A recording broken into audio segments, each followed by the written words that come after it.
Bismillahirrahmanirrahim. Assalamualaikum warahmatullahi wabarakatuh. Innal hamdalillah nahmaduhu wa nasta'inuhu wa nastaghfiruhu wa na'udzubillahi min syururi anfusina wa min sayyiati a'malina. May yahdihillahu fala mudhillalah wa may yudhlil fala hadiyalah. Asyhadu an la ilaha illallah wa asyhadu anna Muhammadar Rasulullah. Perkenalkan, nama saya Rudi Ramadina, NIM 120160019, Prodi Akuntansi Syariah kelas 3C, mata kuliah Islamic Marketing dan Manajemen. Baiklah, di sini saya akan menjawab segala aktivitas ataupun materi yang telah saya pelajari selama satu semester ini. Dan saya ucapkan terima kasih banyak kepada Bapak Adi Mursalin SE, MM, selaku dosen Islamic Marketing dan Manajemen, yang mana telah mengajar kami selama satu semester ini. Baiklah, bagian pertama saya akan menjawab segala aktivitas yang telah saya lakukan di Zoom mata kuliah Islamic Marketing dan Manajemen. Pertanyaan pertama, berapa kali Anda menghadiri kuliah Zoom? Kenapa Anda menghadiri kuliah tersebut? Saya menghadiri kuliah Zoom setelah UTS sebanyak 6 kali. Alasan saya menghadiri kuliah Islamic Marketing dan Manajemen ini untuk menambah wawasan saya, untuk menambah materi yang disampaikan sehingga saya dapat mempraktikkannya ke dalam kehidupan sehari-hari. Pertanyaan yang kedua, apakah saya melakukan video record materi perkuliahan setelah ujian? Sebutkan dan jelaskan materi yang sudah saya video recordkan itu. Ya, saya selalu membuat video record tentang materi yang telah disampaikan, seperti tentang cara meningkatkan nilai pelanggan, apa itu perilaku konsumen, ekuitas merek dalam Islam, tentang tabayun, dan juga banyak ayat-ayat Al-Quran yang saya tafsirkan. Pertanyaan yang ketiga, selama saya mengikuti kuliah Islamic Marketing, apakah saya aktif dalam menjawab soal-soal di diskusi kelas Zoom? Jika ya, soal apa saja yang Anda jawab sewaktu mengikuti kuliah Islamic Marketing dan Manajemen? Setelah ujian tengah semester, saya tidak menjawab soal apapun, karena ketika saya ingin menjawab selalu didahului oleh teman saya, jadi saya tidak kebagian untuk menjawab soal. Pertanyaan yang keempat, bagaimana kesan-kesan Anda mengikuti kuliah Islamic Marketing dan Manajemen selama satu semester? Manfaat apa yang Anda peroleh dari mengikuti kuliah Islamic Marketing dan Manajemen? Bagaimana Anda menerapkan ilmu yang sudah Anda peroleh dari mengikuti kuliah Islamic Marketing dan Manajemen? Kesan saya setelah mengikuti mata kuliah Islamic Marketing dan Manajemen sangat baik. Saya juga mendapatkan banyak sekali ilmu yang tentunya akan berguna untuk saya di masa depan saya. Dan dengan mengikuti kuliah ini, saya dapat lebih memahami materi yang diberikan, dikarenakan tugasnya adalah diskusi dan juga mengulang materi yang telah dijelaskan, seperti membuat tugas video record, dan video itu di YouTube, dikumpulkan di YouTube. Di dalam Islamic Marketing dan Manajemen ini, saya diajarkan untuk mengenai cara untuk melakukan kegiatan analisis mengenai persoalan-persoalan yang dihadapi oleh perusahaan dalam kegiatan memasarkan produk. Dan di dalam materi ini, saya juga diajarkan untuk menyelesaikan masalah dengan cara tabayun. Masih banyak lagi hal-hal baik yang dapat saya ambil dari mengikuti pelajaran ini.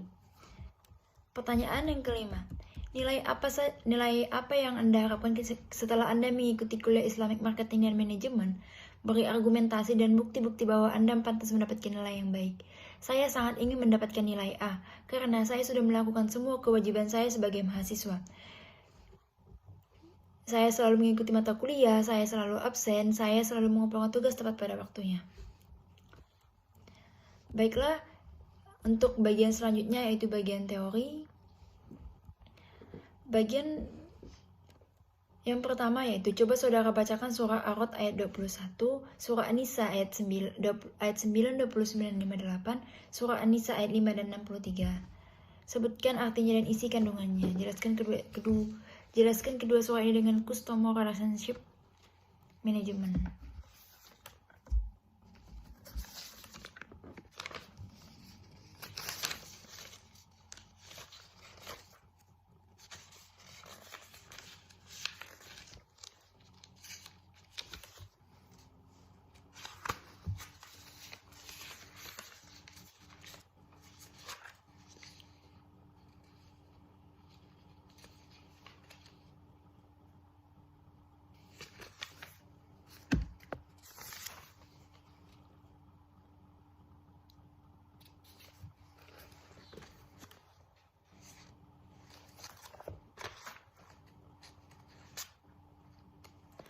Auzubillahi minasyaitonirrajim.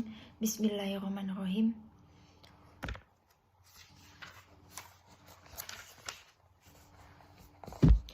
Walladzina yasiluna ma amarallahu bihi ayyu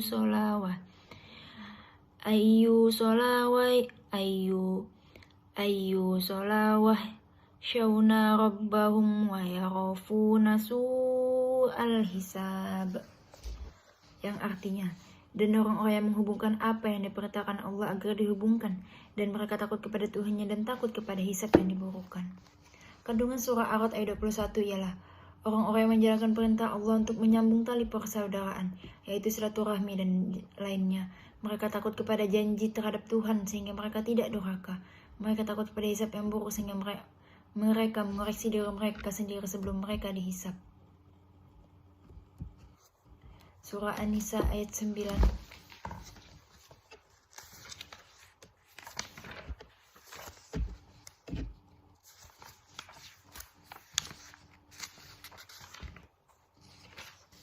Auzubillahi minasyaitonirrajim. Bismillahirrahmanirrahim. Wal yakhshal ladzina law taqaru min khalfihim zuribbayatan di'afan khalfu alaihim falyattaqullaha wal yaqulu qawlan sadida. Yang artinya, dan hendaklah takut kepada Allah orang-orang yang sekiranya mereka meninggalkan keturunan yang lemah di belakang mereka yang mereka khawatir terhadap kesejahteraannya. Oleh sebab itu, hendaklah mereka bertakwa kepada Allah dan hendaklah mereka berbicara dengan tutur kata yang benar.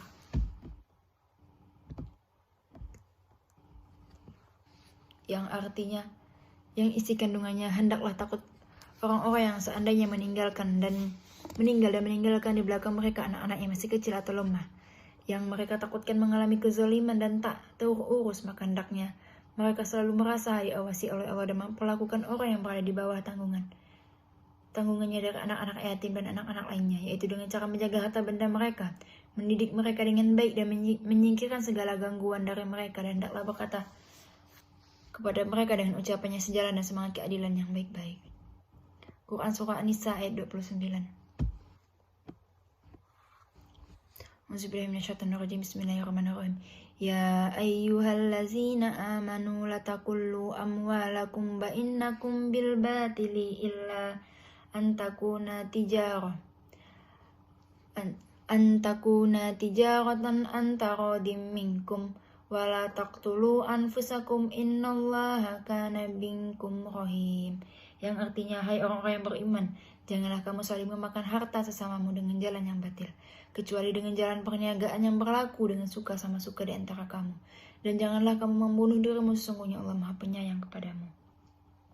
Kandungan surah An-Nisa ayat 29 ialah, wahai orang-orang beriman kepada Allah dan Rasul-Nya serta melaksanakan syariahnya, tidak halal bagi kalian untuk memakan harta sebagian kalian kepada sebagian yang lain tanpa didasari hak, kecuali telah sejalan dengan syariah dan penghasilan yang dihalalkan, yang bertolak dari adanya saling ridho dari kalian. Dan janganlah sebagian kalian membunuh sebagian yang lain, akibatnya kalian akan membinasakan diri kalian dengan melanggar larangan-larangan Allah dan maksiat-maksiat kepadanya. Sesungguhnya Allah Maha Penyayang kepada kalian dalam setiap perkara yang Allah perintahkan kalian untuk mengerjakan dan perkara yang Allah larang kalian melakukannya.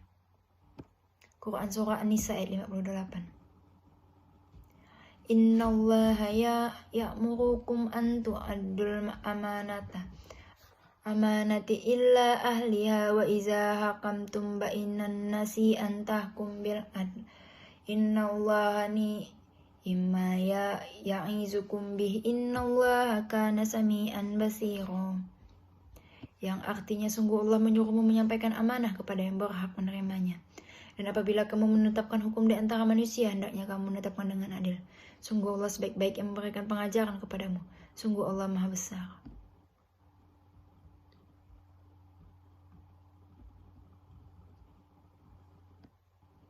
Kandungan surah An-Nisa ayat 58 ialah perintah Allah kepada para pemimpin dan orang-orang yang berhak memutuskan untuk berlaku adil dan menentukan hukum pada manusia, dan agar pemimpin dapat memberikan amanah mengenai suatu perkara sesuai dengan kemampuan dari orang yang berkah diberikan amanah itu.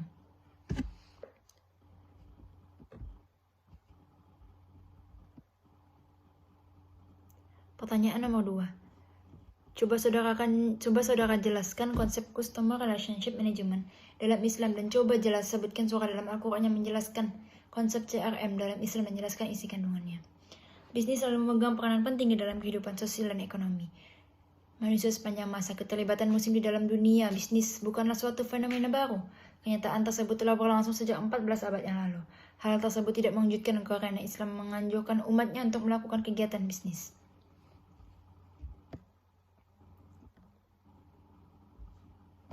Pertanyaan nomor 3. Jelaskan manfaat dari fungsi CRM.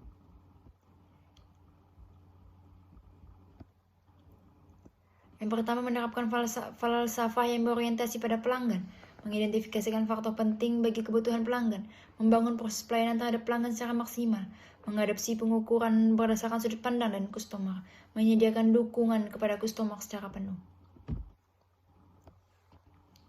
Menangani berbagai keluhan yang berasal dari pelanggan, melakukan pencatatan terhadap setiap aspek dalam penjualan, membuat informasi yang berkaitan dengan pusat layanan dan penjualan dari customer. Manfaat CRM, mendorong loyalitas pelanggan. CRM memungkinkan sebuah perusahaan untuk memanfaatkan informasi pelanggan baik dari call center, website maupun melalui staf pemasaran produk. Meningkatkan efisiensi operasional kerja dengan adanya CRM. Mengurangi biaya produksi, meningkatkan time to market, mendapatkan pendapatan secara optimal.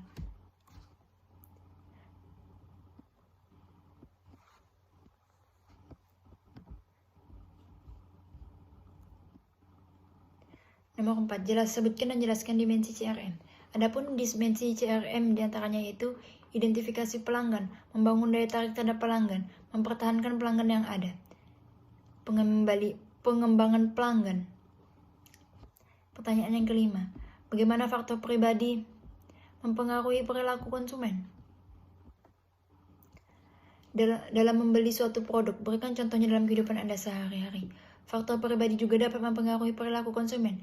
Beberapa faktor yang mempengaruhi perilaku pembeli pribadi adalah dengan gaya hidup, status ekonomi, pekerjaan, usia, kepribadian, dan harga diri. Bagaimana sikap konsumen mempengaruhi perilaku konsumen?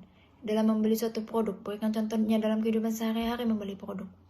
Contoh dari sikap mempengaruhi perilaku konsumen yaitu ketika saya ingin membeli makanan pada suatu merek dan saya baru pertama kali membelinya dan ingin mencoba apakah makanan tersebut enak atau tidak, lalu ada pelanggan lain yang berkata bahwa makanan tersebut tidak enak. Hal itu langsung membuat saya awalnya ingin membeli menjadi tidak jadi untuk membeli. Pertanyaan nomor 7. Coba Anda jelaskan apa yang dimaksud dengan proses keputusan pembelian konsumen dan bagaimana Anda membeli baju yang Anda pakai dengan menggunakan teori proses keputusan pembelian konsumen. Proses keputusan pembelian merupakan proses di mana konsumen melewati 5 tahap, yaitu pengenalan masalah, pencarian informasi, evaluasi alternatif, keputusan pembelian, dan perilaku pasca pembelian yang dimulai jauh sebelum pembelian aktual dilakukan dan memiliki dampak yang lama setelah itu.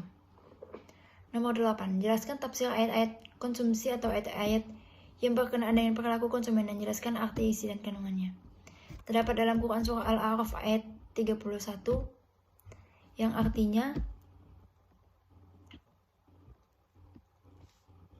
hai anak Adam, pakailah pakaianmu yang indah di setiap memasuki masjid. Makan dan minumlah, janganlah berlebih-lebihan, sesungguhnya Allah tidak menyukai orang-orang yang berlebihan.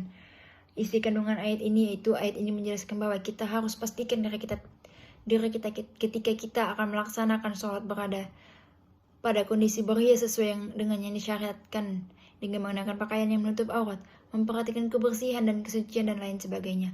Makan dan minumlah dari barang-barang yang baik yang dikaruniakan Allah kepada kalian, dan janganlah kalian melampaui batas kewajaran dalam hal itu.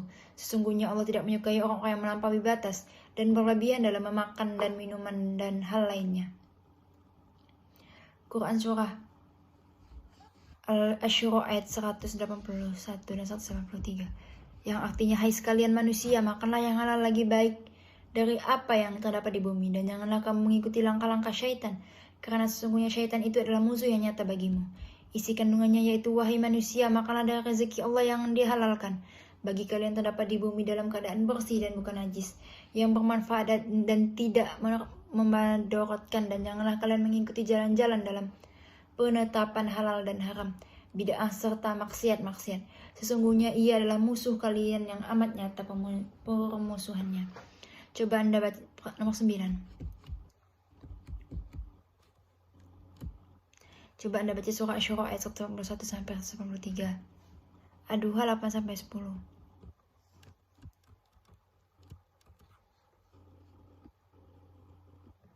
Auzubillahi minasyaitonirrajim. Bismillahirrahmanirrahim.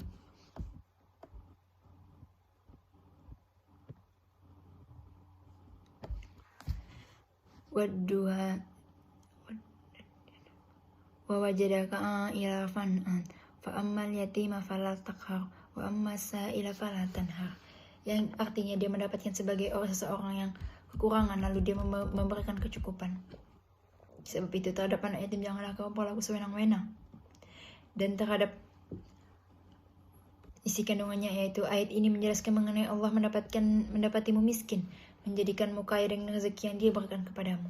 Maka janganlah engkau berbuat buruk terhadap anak yang ditinggal mati ayahnya ketika kecil, dan janganlah engkau rendahkan dia. Dan terhadap orang yang meminta bantuan dan sedekah, janganlah kamu mencacinya, namun berilah dia bantuan dan tolaklah dia dengan lembut dan sopan. Pertanyaan nomor 10.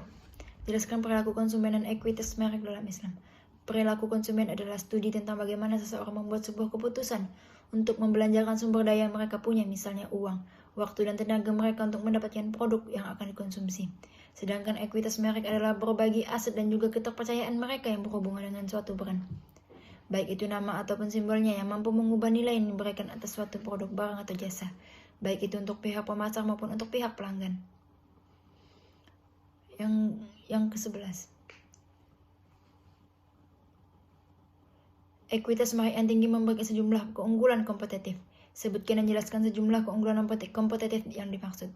Ekuitas merek yang tinggi memberikan sejumlah keunggulan kompetitif, antara lain perusahaan akan menikmati penurunan biaya pemasaran karena tingkat kesadaran konsumen dan loyalitas konsumen yang tinggi. Yang kedua, perusahaan akan memiliki tuasan dagang dalam berunding dengan para distributor pengecer karena ada maksud untuk menjual merek tersebut. Yang ketiga, perusahaan dapat mematok harga yang lebih tinggi dibandingkan para pesaing karena merek itu mempunyai mutu yang tinggi. Yang keempat, perusahaan dapat dengan mudah meluncurkan perluasan merek karena nama merek mempunyai kredibilitas yang tinggi. Pertanyaan nomor 12. Pada dasarnya, pemberian nama atau merek adalah sangat penting. Coba sebutkan dan baca arti dan isi kandungannya. Terdapat dalam Quran surah Al-Baqarah ayat 31 yang berbunyi wa'allama addamal asma'a kullaha summa aradhalum alal malaikata faqala ambiuni bi asma'i haula in kuntum shadiqin, yang artinya dan dia mengajarkan kepada Adam nama-nama benda seluruhnya, kemudian mengemukakan kepada para malaikat lalu berfirman, sebutkanlah kepadaku nama benda-benda itu jika kamu memang benar-benar orang yang beriman. Pertanyaan nomor 13. Sebutkan dan jelaskan faktor-faktor yang mempengaruhi pembelian konsumen. Yang pertama, faktor pribadi, faktor psikologis, faktor sosial. Nomor 14. Buka dan tonton link ini. Dan jelaskan apa topik materi yang dibicarakan oleh pembicara dalam video tersebut. Sebutkan dan baca ayat-ayat Al-Quran yang mendukung penjelasan oleh pembicara dalam video tersebut. Topik yang dijelaskan dalam video YouTube ini ialah proses pengambilan keputusan konsumen dalam pembelian. Materi-materi yang ada di dalam video ini yang pertama membahas mengenai tahap-tahap pengambilan keputusan dalam pembelian, kendala apa saja yang terdapat dalam pengambilan keputusan, dan faktor yang mempengaruhi konsumen dalam pengambilan produk. Baiklah, sekian yang bisa saya sampaikan. Semoga ilmu ini dapat bermanfaat di dunia maupun di akhirat, dan semoga ilmu ini dapat menjadi bekal kita untuk di akhirat kelak. Dan semoga saya bisa mendapatkan nilai yang memuaskan dari dosen Adi Mursalin SEMM. Baiklah, sekian dari saya. Wassalamualaikum warahmatullahi wabarakatuh.